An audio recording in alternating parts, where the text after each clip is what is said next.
मतलब जो घटना घटी उसके बाद भी कितनी हमारी सरकार सोई हुई है। जो बेसमेंट में कोचिंग्स और या बेसमेंट में जो लाइब्रेरीज चल रही हैं वो बंद होनी चाहिए। आज फिर अगर बारिश होगा तो फिर वही सेम सिचुएशन हो जाएगा यहाँ पे।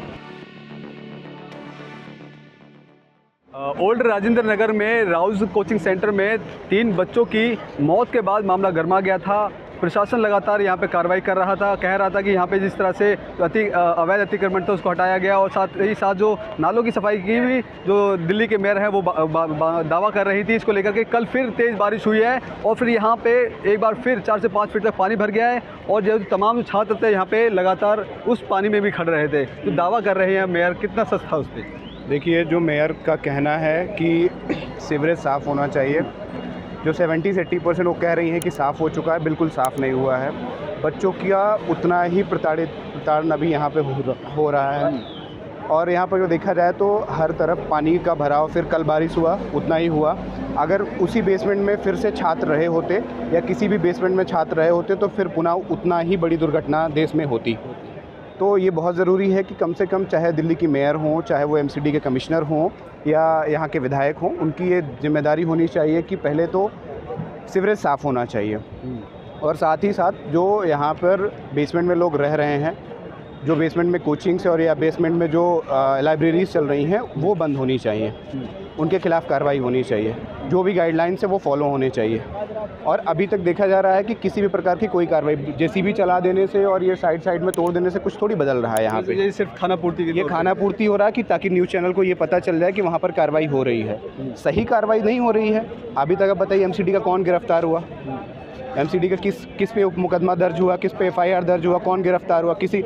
और इस तरीके से अगर कार्रवाई की जाएगी तो कोई भी परमानेंट सोल्यूशन नहीं निकल पाएगा। इस हिसाब से छात्रों की ये मांग है कि अभी तक किसी भी ऑफिशियल पे कार्रवाई नहीं हुई, किसी को भी अभी तक मुआवजा नहीं मिला, किसी भी स्टूडेंट को वो नहीं मिल रहा है, तो ये कैसे चलेगा? ऐसे कैसे हो पाएगा? इस तरह से कल बारिश हुई है, क्या फिर से यहाँ पे जो आसपास जो इंस्टीट्यूट है उसमें पानी भर गया था क्या? बिल्कुल, जिस हिसाब से कल बारिश हुआ, जिस हिसाब से इंसिडेंस उस दिन घटा था, उस हिसाब से कल बारिश हुआ, फिर से 4 से 5 फुट पानी यहाँ पे लग गया था। ठीक है, आप लोग भी यहाँ पे थे, रात को प्रदर्शन कर रहे थे, छाता लेकर के भीगते हुए प्रदर्शन कर रहे थे। हाँ बिल्कुल, कल पानी यहाँ पे था, फिर से बारिश हुई थी तो कमर तक पानी आ चुका था। लोग मतलब उसमें फिर प्रदर्शन जारी था। तो ये देखा जा सकता है कि उसके बाद भी मतलब जो घटना घटी उसके बाद भी कितनी हमारी सरकार सोई हुई है। उसके बाद भी कुछ साफ़ नहीं हुआ, ना किसी की जिम्मेदारी तय की गई। आप देखेंगे कि एमसीडी से कितने लोग सस्पेंड हुआ, कितने लोग पे गाज गिरी।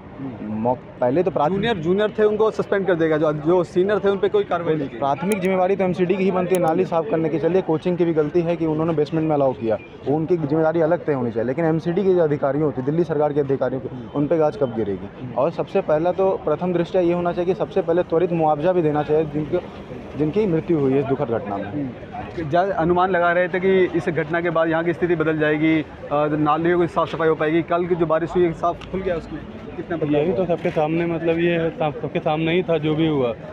अब ये लोग कर रहे हैं, ये तो पहले ही करना चाहिए था। आज फिर अगर बारिश होगा तो फिर वही सेम सिचुएशन हो जाएगा यहाँ पे। वो तो अब एमसीडी वाला लोग के ऊपर है कि अब कितना ये लोग कार्रवाई करेगा।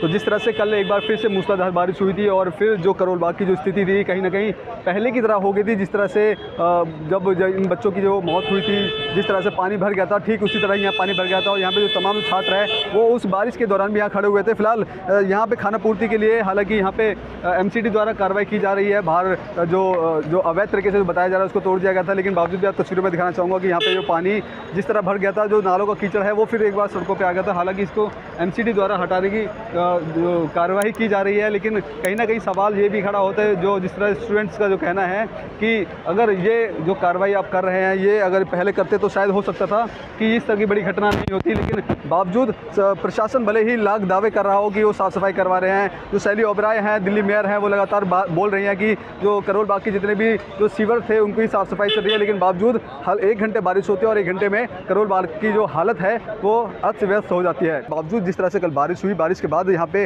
पानी का जमावड़ा लग गया, लेकिन बावजूद यहाँ पे जो छात्र हैं वो लगातार प्रदर्शन कर रहे थे, हाथों में छतरी लेकर के भीगते हुए वो प्रदर्शन कर रहे थे। उनका साफ तौर पे कहना है कि जब तक उनकी मांगों को नहीं मान लिया जाता वो इसी तरह से ही यहाँ पे प्रदर्शन करते रहेंगे, चाहे आंधी बारिश तूफान कुछ भी हो, लेकिन वो ये अपनी जगहों से नहीं हटेंगे। कैमरा पर्सन कमलेश कुमार के साथ मैं संजय सक्सेना, पंजाब केसरी.com, दिल्ली।